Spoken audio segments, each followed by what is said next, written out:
Hi everybody, this is Craig Tanner for The Mindful Eye and the Daily Critique. Today's image was submitted by Jose, who's a beginning photographer from Spain. Jose shot this with a Canon 30D and 18-55 zoom at 18 millimeters. The effective focal length here is semi-wide, and at f8 exposed the file for 3 seconds. And Jose says that this is a place that a lot of photographers go to. Said he was really drawn to the textures in the foreground. He named the shot Door of the Sea, so he was really trying to suggest this movement of the water in this tidal runnel out to what I'm assuming is the ocean. And under questions and comments, Jose says, I'm not sure if the background is good enough to go with the rest of the picture. What would I do to improve the image? Really like the foreground here quite a bit, and can definitely see why Jose was drawn to this. There's not only great texture in here, but there's an immediate sense of repetition that could really help to lead the viewer out into the image. These shapes are beautiful. You get a sense of local contrast that's really nice, and like I already said, there's some really beautiful texture in here. It's a pattern that sets up, and it does start to move us along in the image from foreground to middle ground. And then what happens for me is when I get to the middle ground, I'm definitely led by the design of the framing here from left to right, where it looks like dunes come in and force me into this middle area of the image, and then I come out, and there are some exciting qualities of line in the sky that sort of lead me through the rest of the image. Really beautiful difference between warm and cool here in the image that helps to give the image quite a bit of depth. A lot of cool blue reflected light in the foreground, a lot of warm in the middle, and then going back to cool, so you've got an alternating sense of cool, warm, and cool. And that's working really nice in the image.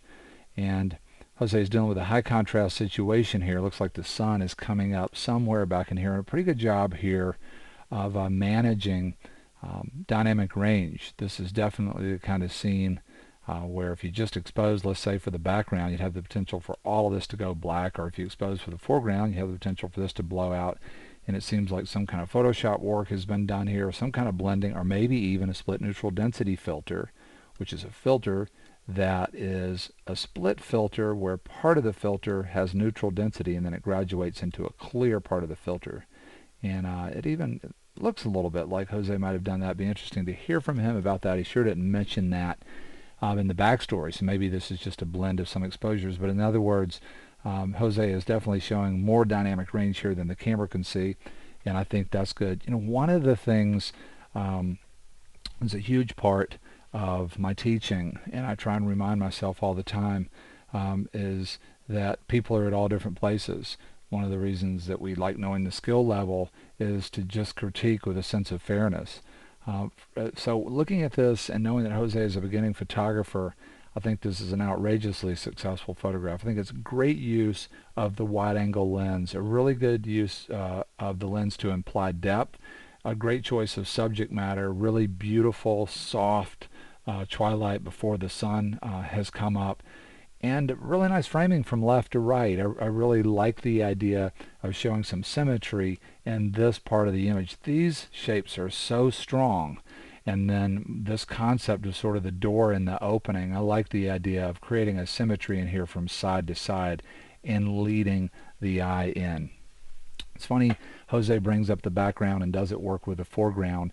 And one of the first things that I would say about this image is that when we start to shoot something in a way that is symmetrical, and when we start to shoot a type of shot that's very, very classical, you know, I almost think about it like this. If you're a guitar player and you're, let's say, writing your own popular music, there's so many sort of different directions you can kind of go in. But once in music, you kind of do something that dramatically declares a style, like folk, or let's say something that even has more of a, in some respects, traditional structure like blues, then it becomes a little bit difficult to kind of break out of that. I'm not saying that you can't do it. And the same thing I think is true in photography in a lot of ways. In this image, we have an image that has some sense of symmetry. We also have this classical composition that's just nailed into our consciousness now, which is the idea of this real exaggerated sort of foreground, middle ground, and then background. And then in these kinds of shots, a lot of times we're looking for things to be very unified, to get a sense of closure in the composition of everything coming together. And as much as I like the fact that there's some beautiful qualities of line and movement out here in the sky, there's a gorgeous color gradient. The sky doesn't quite go as much as I think it could with the foreground. To me, one of the dominant shapes is this shape right here. It gets repeated down in here, and it gets dramatically repeated around this several times. And I almost feel like more of a symmetrical sky, where you had something that played out up in here, sort of like this in the image, that's a coda or a parentheses to the bottom part would tighten this up, particularly with this happening in the middle. So it's just sort of like these two ideas, an idea here, and then something that can kind of repeat it, or maybe a grouping of clouds that rhymes this. You know, in my mind, if I was trying to think about repetition as a way to unify this, that would be one of the ways that I would look at it. So that's just one of the things to say about the foreground. You know, what could we do? Hey, we could come back to this location if we were going for that. We could also shoot from this same foreground throughout the morning. You know, sky sometimes is so dynamic and it's changing so much, and see what would happen in terms of that rhythm or repetition. Something else that I'll do when I don't have the sky that I like is slow the shutter down. So instead of split neutral density, put on a neutral density filter, slow the shutter down, and see if motion, and how much motion, it depends on how fast the clouds are moving, but you need quite a bit of neutral density to start to really abstract cloud patterns. How much, you know, to me, carrying a minimum of 5 to 7 to 10 stops of neutral density and exposures that start to be 2, 3, 4, 5, 6 minutes long, you can start to really change the ball game in terms of the way the sky looks in the image.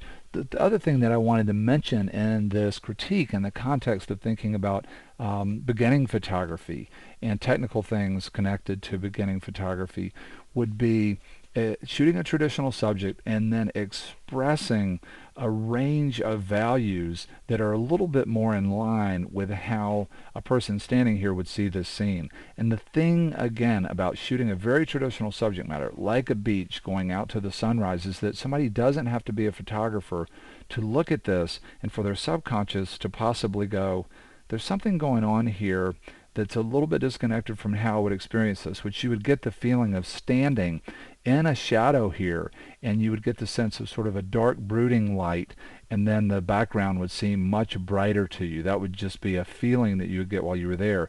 And what's happened here, nice exposure on the sky, very beautiful detail, beautiful colors, but then this part of the reflection is actually brighter than its counterpart in the sky, and in reality reflections are about a stop at least darker than the sky.